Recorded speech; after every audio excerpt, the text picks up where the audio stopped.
कोणी दिलं नव्हतं. 1500 महिला खुश आहे. नरहरी झिरवाळ आता मंत्री झालेत, ते जरा पाहून वाचून बोललं पाहिजेत. 1500 मध्ये महिला खुश आहेत, दिसतील ना जिल्हा परिषद पंचायत समितीला, महानगरपालिकेच्या निवडणुकीमध्ये. तुम्ही महागाई वाढवून एकीकडे लूट सुरू केली, दुसरीकडे तुम्ही 2100 रुपये देतो म्हणून तुमच्या जाहीरनाम्यामध्ये आहे.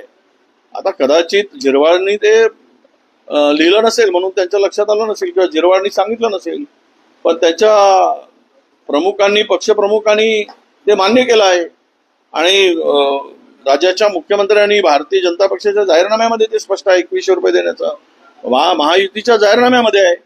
त्यामुळं असे पळवाटा शोधून मला वाटतं सरकारची भूमिका ही उनके नियत में खोट आहे असं त्याचा अर्थ होतो. परभणी आणि पुण्याच्या